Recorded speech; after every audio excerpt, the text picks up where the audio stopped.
আল্লাহু আকবার, আল্লাহু আকবার। কয়টা হলো দিক? দুইটা। আল্লাহু আকবার, আল্লাহু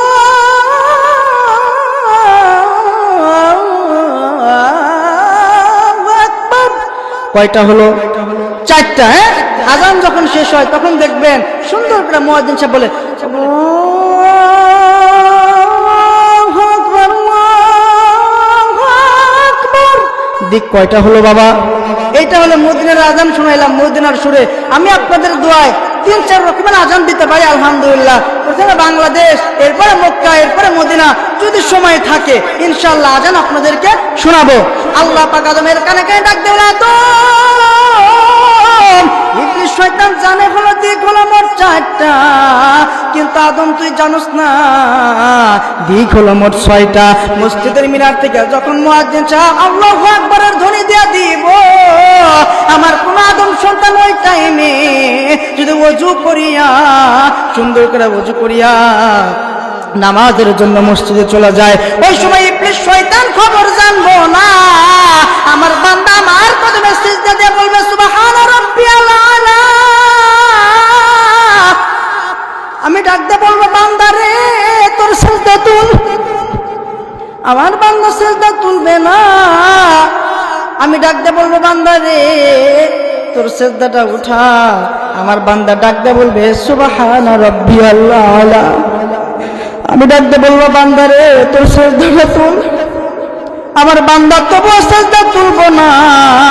আমার বান্দা বলবে সুবহান রাব্বিয়াল আলা। আমি ডাক দিয়ে বলবো বান্দা রে এবার তোর সিজদাটা তুল। তোর চোখের পানি দিয়া আমি আল্লাহর প্রথম আসমান ভিজে গেছে।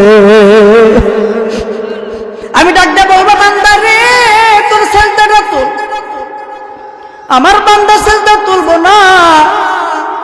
আমার বান্দার বলবো সুবহান রাব্বিয়াল আলা। আমি আমার বান্দাকে ডাক দিয়ে বলবো বান্দা রে তোর সিজদাটা তুল। আমার বান্দা তবুও সিজদা তুলবে না। আমি আল্লাহর কুদরতি পাটা আমার বান্দার কপালের সাথে লাগাইয়া দে। ওই সময় আমার বান্দা তবুও সিজদা তুলবো না। আমার বান্দা ডাক দিয়ে বলবো সুবহান রাব্বিয়াল আলা। আমি ডাক দিয়ে বলবো বান্দা রে তোর সিজদাটা তুল। তোর চোখের পানি দিয়া আমি আল্লাহর প্রথম আসমান ভিজে গেছে গা।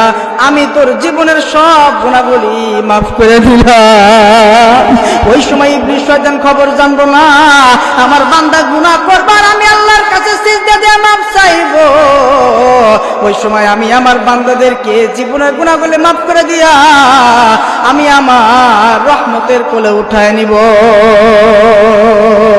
আল্লাহ তুমি অদ্বিতীয়, আল্লাহ তুমি অতুলনীয়। আল্লাহ পড়েন সবাই। আল্লাহ তুমি অদ্বিতীয়, আল্লাহ তুমি অতুলনীয়। আল্লাহ সৃষ্টি করা এই পৃথিবীতে তুমি তো বিরাজমান সবার মাঝে। সৃষ্টি করা এই পৃথিবীতে তুমি তো বিরাজমান সবার মাঝে। সেই বিশ্বাসে নিয়ে সারাটি জীবন চলতে পারি জানো তোমার পথে। চলতে গিয়ে তোমার পথে, চলতে গিয়ে তোমার পথে বাধা যদি আসে সাহস দিও। আল্লাহ আল্লাহ তুমি অদ্বিতীয়, আল্লাহ তুমি অতুলনীয়। আল্লাহ চিৎকার দিয়ে বলেন মারহাবা। আল্লাহ পাক আদমের কাছে ডাক দিয়ে বলে আদম রে তোর কোনো টেনশন নাই, ভয় নাই। ওই সময় যখন সিজদা দিয়া সুবহান রাব্বিয়াল আলা বলবি, আমি আল্লাহ তোদের জীবনের গুনাহগুলি মাফ করে দিয়া আমি আল্লাহর রহমতের কোলে তোদেরকে উঠায় নিব।